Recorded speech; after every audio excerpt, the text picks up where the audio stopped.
Fala pessoal, e aí? Tudo beleza com vocês? Sejam bem-vindos a mais um episódio do Nascido na Bahia, podcast esse que a cada programa, cada semana, traz sempre uma pessoa ilustre, uma figura que está fazendo acontecer, seja na Bahia ou seja no mundo. E hoje, seguindo ainda uma temática, afinal de contas estamos vivendo momentos estranhos no nosso mundo. Afinal, ninguém imaginava que poderia existir uma guerra acontecendo ainda no mundo. Achávamos que estávamos totalmente civilizados ao ponto de não existir ou não chegar mais a esse ponto. E aí, segunda semana passada, que nós já abordamos esse tema, justamente com um fator histórico, um fator geopolítico, né, de explicação aqui.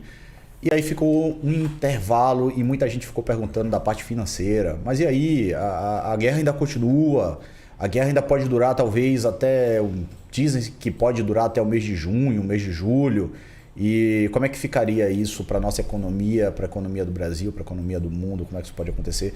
Então, para falar sobre esse tema hoje, nós trouxemos três super feras aqui, né? Como sempre, falando de finanças, nós temos aqui o nosso Financial Advisor, Aaron Brito, hoje, também nos acompanhando. Temos também aqui, hoje, o Matheus Favarato, é isso mesmo, Matheus? É isso. Sobrenome, que é agente também de investimentos. E o grande doutor Renato Amoedo, ele que é pesquisador, escritor e escreveu o livro Bitcoin Red Pill. Obrigado, Renato, por ter vindo aqui também, se disponibilizado para bater esse papo aqui hoje conosco. Minha honra. A honra é toda nossa. E aí, pessoal? Então vamos começar, né? Vamos começar essa bagaça aqui e ver onde é que a gente vai chegar. Espero que vocês consigam trazer uma luz aqui para quem tá com seus trocadinhos aí, querendo valorizar e chega de queda dos investimentos, né? Então, como o próprio tema se propõe hoje, quais caminhos nós podemos tomar em meio a essa guerra, baseado nas consequências da economia global e brasileira? Quem é que pode começar aí falando sobre isso? Olha, Buriti, a gente tem que ser cauteloso nesse momento, né? Com qualquer recomendação, né? Isso vai depender muito do perfil de cada investidor, obviamente, né? Aquele investidor mais agressivo, ele vai realmente optar por tentar aproveitar alguma coisa na baixa, alguma liquidação. Essas crises todas passam em determinado momento, né? A gente espera que assim seja. E o investidor, principalmente, ele tem que se preocupar agora com a inflação. As empresas têm que se preocupar com os hedges dos produtos que elas compram, né? Ou seja, assim, a segurança, né? Comprar de forma antecipada ou garantir preço de forma antecipada antes que tenha uma alta, né? Porque uma alta em tudo e um cenário de inflação, com certeza teremos, porque assim, o barril de petróleo do jeito que está estourando, do jeito que a gasolina tende a subir aqui no Brasil, vai impactar toda a cadeia produtiva, todos os alimentos, tudo. Então a gente vai ter mais inflação novamente. No momento que o Banco Central estava conseguindo conter essa inflação, aumentando os juros, e a inflação estava começando a dar sinais de ceder e começar a diminuir, agora a gente vem com esse novo problema, né? Então, assim, as pessoas têm que ficar muito atentas e agora é hora de cautela, né? Muita cautela. E, por outro lado, também você tem grandes oportunidades na renda fixa e oportunidades também em renda variável com as quedas das bolsas, né? Isso vai depender muito do perfil de cada investidor. E você, Matheus? O que é que você indicaria aí nesse momento? Em relação ao cenário econômico? Sim. Lá no escritório nós temos uma política de investimento, né, que é muito baseada sempre na questão da adequação do perfil de risco do cliente, independente de qual seja ele, mas sempre buscando diversificar o risco, né, e quantificar a exposição. Então, nesse momento, o risco no mercado estrangeiro está muito maior do que aqui dentro. Então, assim, os clientes que estão bem alocados em renda fixa, que estão com alguma exposição lá fora, eles estão tendo um balanceamento nesse momento. Lembrando que ano passado, um dos investimentos que mais fizeram os olhos dos nossos clientes brilhar, né, Aaron? Foi justamente investimentos internacionais. Só que a gente não tem como prever sempre, né, o futuro. Então, esse ano é o que está geralmente puxando a carteira dos clientes para baixo. Então, assim, quando o trabalho é bem feito e essa alocação de risco ela é bem medida, o cliente fica meio que blindado. Óbvio que não 100%, né, porque ele está exposto a algum tipo de risco. Mas quando essa alocação é bem feita, A gente sempre espera, né, a tempestade passar, mantendo os fundamentos de investimento e, obviamente, sempre estando perto, né, do cliente para fazer ele entender o que está acontecendo, entender que o mundo não acabou. O mundo não acabou com a pandemia. O mundo não vai acabar com essa invasão da guerra na Rússia. E o trabalho continua. Uma coisa que está indo bem nesse período é Bitcoin, né? E ouro. Ouro passou, né, ontem de 2 mil dólares a onça novamente, né? No livro é mencionado, o livro é de 2018, a primeira edição, a gente já mencionava Yuri Bezmenov e a maioria dos defectores, né? Dos experts russos de contra-inteligência, inclusive, que desde a década de 80 deixavam muito claro que o educacionismo, o gaysismo, todas essas tendências, ambientalismo, eram, de fato, patrocinadas pela Rússia para destruir o Ocidente. E nós estamos vendo agora que a Alemanha está tendo que pagar $1 bilhão por dia à Rússia de gás. E por que ela está tendo que pagar? Porque ela aceitou a mentira do ambientalismo, de que era possível um país na Europa sem vento, sem luz, se viver de energia eólica e solar.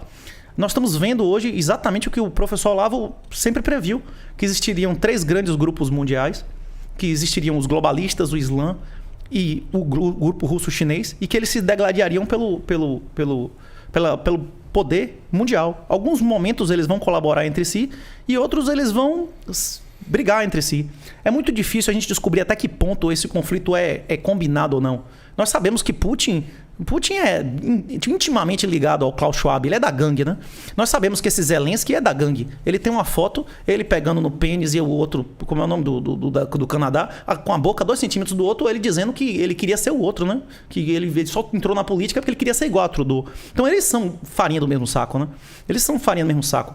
Eles são semelhantes entre si. É possível, inclusive, que essa guerra tenha sido uma fraude, um false flag, uma ação de inteligência para que os governos tivessem, inclusive, uma desculpa para medidas extraordinárias e para quando você fosse colocar sua gasolina e custasse R$15, não, a culpa não é minha, é a guerra.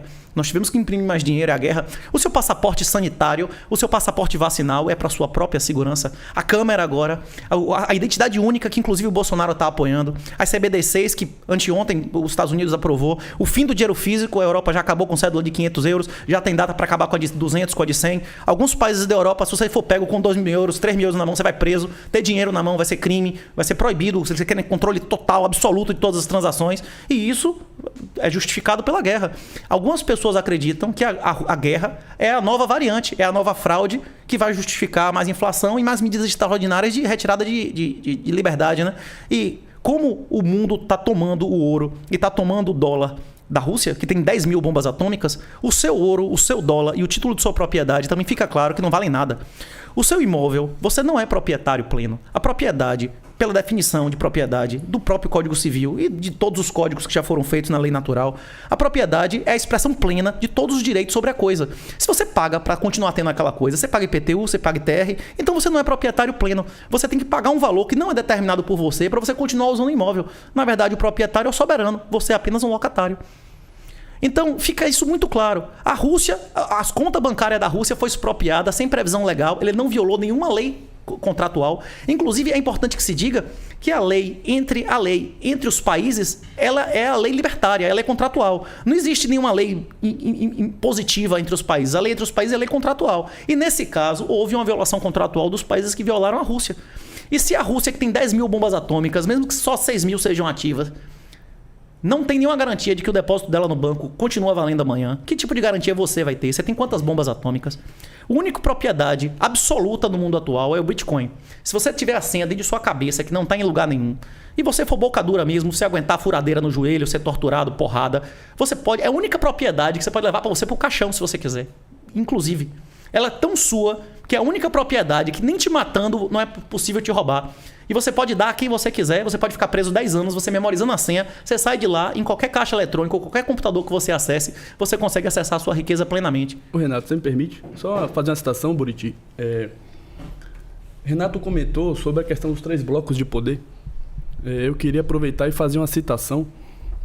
Morreu recentemente o professor Olavo de Carvalho e provavelmente a maior obra dele chama-se O Jardim das Aflições. Um livro fantástico, eu indico a todos nós que estão aqui assistindo.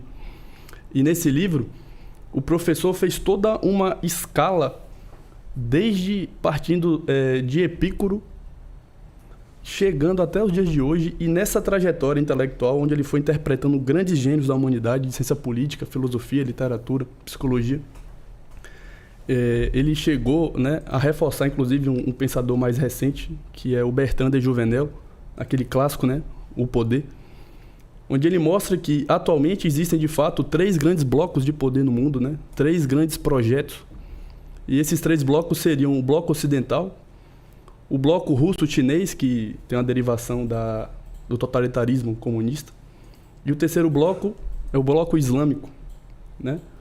E algo muito relevante que o professor Olavo colocou, que dentro desses 3 grandes blocos de poder, tem uma característica em comum que o Bertrand de Jouvenel descreve, né? Que sempre o poder coercitivo estatal tende a crescer, tende a se acumular, né? O professor Olavo fala sempre, né, que nunca um rei da Idade Média, por exemplo, Aron, teria o poder que um Stalin chegou a ter. A Semineto. A Semineto impede você de entrar, e a Semineto impede você de entrar no elevador do seu prédio sem máscara. A Semineto tem mais poder sobre a sua vida do que um rei medieval. Não, A Semineto não, agora é Bruno, né? Bruno, né? É o espantalho qualquer que botou lá, né? Sim. Que nem a mulher do cara não obedece o cara no negócio de vacinação, não vacinou nem as filhas, né? Sim. Sim. Continuando aqui. Só para fechar essa citação. Então é um livro que já nasceu clássico, é um livro muito profundo. A lista bibliográfica, né? Os livros que o professor cita, os autores, só pela lista bibliográfica já vale a leitura, era um livro fantástico. Então, assim, pra gente entender o momento que o mundo está vivendo hoje. Com certeza. Essa leitura também. Tem a trilogia do Olavo. Essa afirmação de que esse é o livro mais importante é meio controversa, mas eu tô com ele. Inclusive, palavras do próprio Olavo. Pronto. Não, mas tem alunos que dizem que não é, são outros da trilogia. Eu concordo. E, inclusive, na economia, existe uma confirmação com dados na econometria, que chama Lei de Wagner. Se vocês pesquisarem, vocês vão ver que na economia, tudo que o professor Olavo previu, ela é comprovada com dados também, embora ele não utilize lá, ele utiliza a sua argumentação. Hoje aconteceu uma coisa interessante em relação ao Bitcoin, que o primeiro presidente de país foi eleito através e devido ao Bitcoin na Coreia do Sul. A última eleição na Coreia do Sul teve fraudes eleitorais em urna eletrônica pior do que aqui. Inclusive com intervenção de China, quem denunciava morria, era preso. Um negócio 3 vezes pior do que o STF aqui. E começou a ter uma competição, porque a penetração do Bitcoin na Coreia do Sul é gigantesca. É uma sociedade que não existe cartão de crédito. Você não consegue usar cartão de crédito lá. Essa nova geração nunca teve cartão de crédito. Eles é tudo no aplicativo do celular. Eles são uma outra geração de penetração tecnológica. E os candidatos começaram a competir de quem prometia uma maior isenção. O cara que ganhou agora prometeu aumentar em 22 vezes a isenção para 40 e tantos mil dólares para você poder realizar sem pagar nenhum imposto, liberar geral ICO e tal. E esse foi do partido de direita, que foi roubado da outra vez. O cara ganhou agora com a diferença, como é que o americano chama? Over a cunt hair, não é isso? O cara, um triz, não é isso? Por apenas um fio de cabelo. Um fio de cabelo, não é isso? Sim. O cara ganhou a eleição por um fio de cabelo, porque ele se submeteu se abaixando mais baixo aos bitcoiners do que o outro que tinha prometido só 10 vezes aumento de isenção. E tem uma outra notícia relevante em relação a produto de investimento, que está para sair agora um título soberano do governo de El Salvador. O governo de El Salvador vai lançar agora, eles prometem entre dia 15 e 20 sair a oferta pública, um título de governo que você não precisa se preocupar com a questão técnica, com a custódia do Bitcoin, e que você não tem downside. Se o Bitcoin cair, ele te paga por ano 6,5% ao ano em dólar líquido, limpo. Inclusive, se você quiser desassociar com o seu nome, você bota uma walletzinha da Liquid e vai cair em stable dólar no seu celular, não passa nem banco. E se o Bitcoin subir, ele lhe garante metade da valorização do Bitcoin. Se o Bitcoin triplicar, você dobra o dinheiro em dólar. Se o Bitcoin cair, você recebe 6,5 em dólar durante 10 anos. Inclusive, esse título, se você comprar mais de 100 mil dólares, você recebe automaticamente a visto de residência no país. Então, se der um colapso societal aqui, você já tem um plano B. Tem muita gente, inclusive, vai adquirir esse título para onde fugir. Hoje em dia, muitos bitcoiners estão indo para Portugal. Tem vários países que estão abrindo as pernas, né? Agora, tipo assim, esse aí chegou a um ponto de botar o Bitcoin como moeda oficial do país. Hoje, Bitcoin é moeda de oficial de país do El Salvador. E a expectativa da comunidade é que quando sair esse título, muitos outros países sigam esse caminho e chegam para a FMI, cheguem para o SWIFT, cheguem para o sistema monetário, bancário internacional e dê o fuck off. E diga, eu não preciso mais de você. Eu consigo dinheiro muito mais barato apenas renunciando a parte de meu poder. Eu vou dar cidadania, eu vou dar isenções fiscais, só que aí que tá. Você, eu não sei se essa expressão é grosseira para dizer aqui, né? Depois da cabecinha não tem mais jeito. A cobra não tem ombro, não é isso? Cobra não tem ombro, entrou a cabecinha, já foi, meu irmão. O cara começar a ceder poder por dinheiro, a gente vai querer títulos nobiliárquicos, imunidade criminal, e vai ter uma hora que o cara vai ter que vender terra soberana, e na hora que você for o rei da sua casa, você vai ter que ser tratado como Estado, porque você é um ente soberano, e aí o libertarianismo acontece. Aí o mundo vai viver através de leis privadas. Eu acredito que quem tiver bitcoins inteiros dentro de 5, 10 anos vai ter coleção de passaporte e dentro de 20, 30 anos vai ser soberano. E quem não tiver nesse movimento, quem ignorar o Bitcoin nos próximos anos, vai acontecer o que o Isaac Asimov previa no Digital Divide. O Isaac Asimov é um gênio, né? O cara que inclusive concebeu várias coisas que existe hoje. Ele concluía, ele não sabia qual era a tecnologia, mas que havia uma tecnologia que quem não adotasse imediatamente na geração seguinte ia ser miserável indefinidamente. Eu acredito que o Bitcoin é isso. Que as pessoas que adotarem nessa geração, os filhos e netos delas vão ser a alta nobreza do mundo. E não é uma oportunidade de uma geração, é a oportunidade da história da humanidade. A questão é que o cara tem que estudar isso. Tem que estudar. Você não tem como entrar em ser early adopter de mercado nenhum sem entender do que isso está se tratando, né?